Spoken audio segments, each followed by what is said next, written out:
BSc honours part first chemistry के first semester के syllabus में सेकंड यूनिट सॉलिड्स के बारे में आज शुरू कर रहे हैं। फर्स्ट लेक्चर में कुछ मेटालिक बॉन्ड्स के बारे में हम जानने का प्रयास करेंगे। हालांकि मेटालिक बॉन्ड्स आप अपनी प्रीवियस क्लासेस में 12th में पढ़ चुके हैं, लेकिन एक बार से इसको फिर से रिव्यू करेंगे और फिर थोड़ा डिटेल्स में जाएंगे। मेटल्स या धातु, जिनके बारे में हम सभी काफ़ी अच्छे तरीके से परिचित हैं, उनकी कुछ प्रॉपर्टीज़ के बारे में यहाँ पे बताया गया है। हमें मालूम है कि मेटल्स कंडक्टर्स या चालक के रूप में उपयोग में लिए जाते हैं। ये चालक इलेक्ट्रिक कंडक्टर्स भी हो सकते हैं, विद्युत के चालक भी हो सकते हैं, और ये चालक हीट के चालक भी हो सकते हैं। यानी धातु ऊष्मा और विद्युत, इलेक्ट्रिसिटी और हीट दोनों का कंडक्शन करते हैं या चालन करते हैं। ग्लेयर, हमें मालूम है कि धातु की जो सतह होती हैं वो चमकदार होती हैं, और अगर धातु की सतह फ्रेशली कट है, अगर ताज़ा ताज़ा ही इसको काटा गया है, तब ये चमक बहुत ज़्यादा होती है। धातुओं का एक और अमेजिंग प्रॉपर्टी है वो उनकी मैलिएबिलिटी, जिसे हम हिंदी में आघात वर्ध्यता भी बोलते हैं। मैलिएबिलिटी का मतलब है कि इसको शीट्स में कन्वर्ट किया जा सकता है। यानी आप आयनिक क्रिस्टल्स के विपरीत अगर इन पे आप चोट मारते हैं तो जहाँ आयनिक क्रिस्टल्स टुकड़े टुकड़े हो जाते थे, वहीं पर धातु टुकड़े टुकड़े ना होकर और वो पिचक जाएगा, दब जाएगा और शीट्स में, चद्दरों में तब्दील हो जाएगा, लेकिन आसानी से टूटेगा नहीं। तो इस प्रॉपर्टी को हम बोलते हैं मैलिएबिलिटी या आघात वर्ध्यता। चौथी प्रॉपर्टी है मेटल्स की, वो है डक्टाइलिटी। डक्टाइलिटी का मतलब है कि इसमें से तार खींचे जा सकते हैं, वायर्स बनाए जा सकते हैं,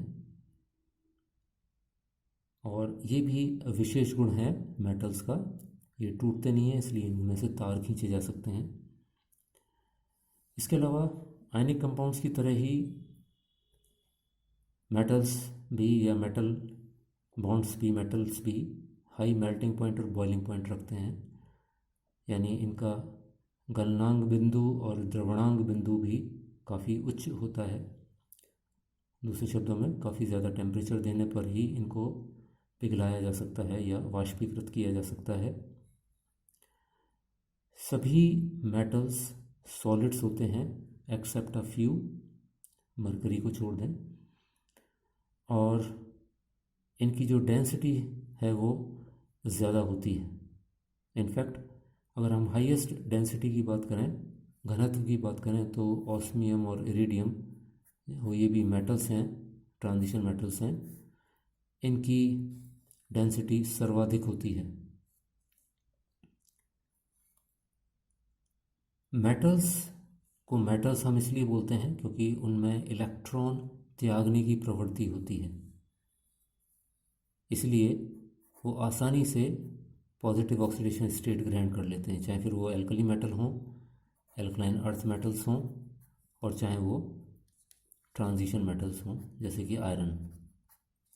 तो इन सभी मेटल्स में इलेक्ट्रॉन त्यागने की प्रवृत्ति होती है, इसलिए इनको हम मेटल्स बोलते हैं। ये आसानी से इलेक्ट्रॉन्स त्याग देते हैं, हालांकि इनमें रिलेटिवली इलेक्ट्रॉन त्यागने की प्रवृत्ति भी डिफरेंट होती है। से फॉर एग्जांपल सोडियम की इलेक्ट्रॉन त्यागने की प्रवृत्ति इन तीनों में सबसे ज़्यादा है, उसके बाद मैग्नीशियम है, आयरन की या ट्रांजिशन मेटल्स की इलेक्ट्रॉन त्यागने की प्रवृत्ति रिलेटिवली कम होती है बजाय एल्कली मेटल्स और एल्कलाइन अर्थ मेटल्स की, क्षारीय धातु और क्षारीय मृदा धातु की तुलना में। इन प्रॉपर्टीज़ को कंसीडर करते हुए अगर हम मेटालिक बॉन्ड्स या मेटल्स को वंडर वॉल फोर्सेस माने, यानी मेटालिक बॉन्ड को अगर वंडर वाल फोर्सेस की तरह हम ट्रीट करें तो हम पाते हैं कि वंडर वाल फोर्सेस बहुत वीक फोर्स होते हैं, और अगर वो वीक फोर्स होंगे तो ऐसे कंपाउंड्स ना तो सॉलिड्स बना पाएंगे, वो गैसेस स्टेट में ही रह जाएंगे, ना ही उनके high melting point boiling point होंगे। अगर हम इनको आयनिक बॉन्ड माने, क्योंकि आयनिक कंपाउंड्स के भी मेल्टिंग पॉइंट और बॉइलिंग पॉइंट्स हाई होते हैं, उसका रीज़न है कि ये लैटिस फॉर्म करते हैं, तो बहुत सारे आयंस एक पर्टिकुलर अरेंजमेंट में रहते हैं, जैसा कि हम देख चुके हैं पहले भी पिछले लेक्चर्स में। तो उस तरीके से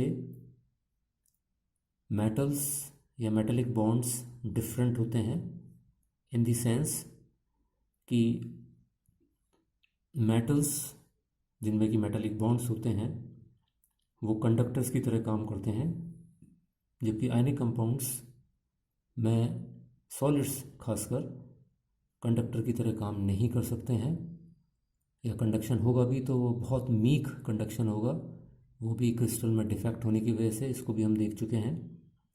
लेकिन जो हमारे मेटेलिक बॉन्ड्स होते हैं या मेटल्स होते हैं वो बेहद अच्छे कंडक्टर्स होते हैं electricity as well as heat के। इसके अलावा मेटल्स में ग्लेयर होती है, चमक होती है, जो हमें आयनिक क्रिस्टल्स में उस तरीके से नहीं दिखाई देती जैसे कि मेटल्स में हमें नज़र आती है। और आयनिक क्रिस्टल्स को हम शीट्स या वायर्स में तब्दील नहीं कर सकते, क्योंकि ये फ्रेजाइल होते हैं और चोट मारने पर ये बिखर जाते हैं, तो इनको शीट्स या वायर्स के फॉर्म में तब्दील नहीं किया जा सकता है। अगर हम कोवेलेंट बॉन्ड से कंपैरिजन करें तो कोवेलेंट कंपाउंड्स अगेन कंडक्टर्स नहीं होते हैं, और कोवेलेंट कंपाउंड्स का usually melting point boiling point कम होता है, क्योंकि कोवेलेंट मॉलिक्यूल्स में इंटर मॉलिक्यूलर फोर्सेस, यानी एक मॉलिक्यूल मान लीजिए एक Cl2 है और फिर दूसरा Cl2 है, ये दोनों कोवेलेंट कंपाउंड्स हैं, तो इनके बीच में जो बॉन्ड्स होते हैं वो काफ़ी वीक होते हैं। फिर इसमें चाहे H2O हो, यह वंडरवाल फोर्स था, या हाइड्रोजन बॉन्ड था, तो ये भी एक कोवेलेंट बॉन्ड है, कंपाउंड है, कोवेलेंट कंपाउंड है। तो कोवेलेंट कंपाउंड्स के बीच में यूजुअली जो इंटर मॉलिक्यूलर बॉन्ड्स होते हैं वो बहुत वीक होते हैं, इसलिए इनके मेल्टिंग पॉइंट्स और बॉइलिंग पॉइंट्स भी कम होते हैं। तो कुल मिला के ना तो metallic bonds van der Waals bonds, ionic bond या कोवेलेंट बॉन्ड जैसे होते हैं, अतः ये एक नए प्रकार के बॉन्ड हैं और इनको हमें समझना पड़ेगा। तो इनको समझाने के लिए कुछ थ्योरीज़ हैं, उन थ्योरीज़ को हम डिस्कस करेंगे, लेकिन थ्योरीज़ से पहले एक बार और मेटल की प्रॉपर्टीज़ को थोड़ा सा और डिटेल में लेते हैं। जैसे फर्स्ट प्रॉपर्टी थी मेटल की कंडक्शन, यानी ये ऊष्मा और विद्युत का चालन करते हैं, ये कंडक्टर्स हैं, सुचालक हैं। इसका कारण है कि इलेक्ट्रिसिटी को एक जगह से दूसरी जगह ले जाने के लिए किसी वाहक की ज़रूरत होती है, क्योंकि हमारे मेटल्स के पास फ्री इलेक्ट्रॉन्स होते हैं, तो इलेक्ट्रॉन विद्युत का वाहन कर सकते हैं, ऊष्मा का वाहन कर सकते हैं, यानी कि फ्री इलेक्ट्रॉन्स या मुक्त इलेक्ट्रॉन्स हीट को और इलेक्ट्रिसिटी को एक स्थान से दूसरे स्थान पर ले जा सकते हैं। तो फॉर एग्ज़ाम्पल अगर ये एक मेटल रॉड है, मान लीजिए आयरन रॉड है, और यहाँ पर आप इसको हीट करते हैं तो ये हीट इस आयरन रॉड के दूसरे कॉर्नर तक पहुँच जाएगी, and the reason being free electrons यहाँ पे मौजूद हैं पूरे मेटल में, ये फ्री इलेक्ट्रॉन्स इस हीट को ले जाएंगे। इसी तरीके से करंट का है कि अगर आपने इस पर करंट लगाया है तो इस इलेक्ट्रिसिटी को पूरी मेटल रॉड में ट्रांसफ़र कर दिया जाएगा फ्री इलेक्ट्रॉन्स की मदद से। दूसरा है high melting point boiling point.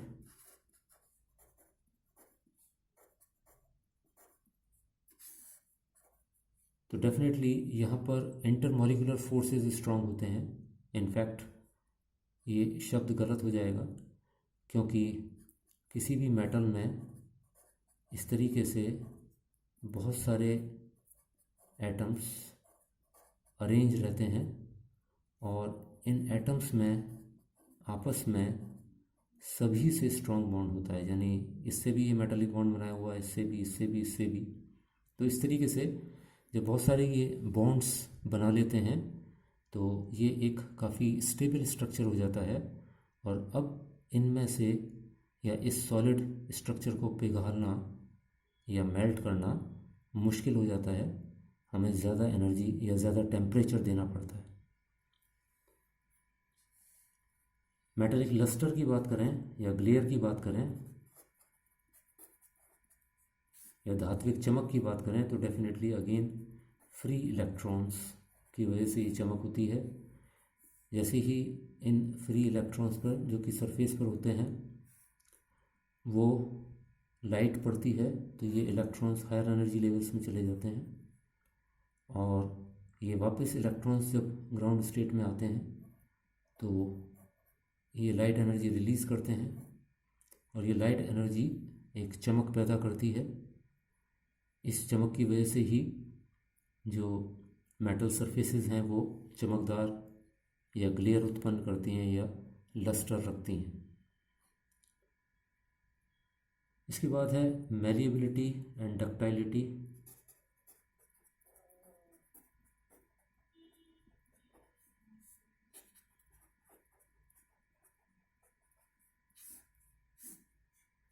तो ये मैलिएबल होते हैं, डक्टाइल होते हैं, इनको शीट्स में या वायर्स में तब्दील किया जा सकता है क्योंकि चोट मारने पर ये फैलते नहीं हैं।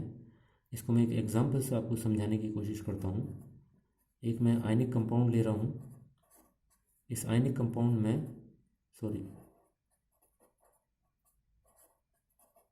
इस तरह की अल्टरनेटिवली सोडियम और क्लोराइड आयंस अरेंज रहते हैं। अगर मान लीजिए यहाँ पर आपने हथौड़ी मारी है, इम्पैक्ट किया है, तो होगा ये कि जो नीचे वाली लेयर है वो थोड़ा सा आगे खिसक जाएगी और अगर आगे वो खिसक जाएगी तो उस केस में ये जो क्लोराइड है ये इस क्लोराइड के नीचे आ जाएगा, सोडियम सोडियम के नीचे आ जाएगा, क्लोराइड क्लोराइड के नीचे आ जाएगा। और क्योंकि negative negative positive positive repulsions होंगे तो ये टूट के बिखर जाएगा। मैंने कहा कि सोडियम क्लोराइड क्रिस्टल है। इस सोडियम क्लोराइड क्रिस्टल में मैंने यहाँ पर हथौड़ी मारी तो एक लेयर ये आगे खिसक गई। जब ये आगे खिसक जाएगी तो क्लोराइड के नीचे क्लोराइड आ जाएगा, सोडियम के नीचे सोडियम, क्लोराइड के नीचे क्लोराइड। तो नेगेटिव नेगेटिव और पॉजिटिव पॉजिटिव रिपल्शन की वजह से ये ब्रेक हो जाएगा। लेकिन यही चीज़ अगर अपन मेटल के केस में देखेंगे तो क्योंकि मेटल में सारे के सारे एटम्स वही आयरन के ही हैं और इनके बीच में मेटालिक बॉन्ड बने हुए हैं, जैसे ही यहाँ पर चोट मारी तो होगा ये कि एक लेयर आगे खिसक जाएगी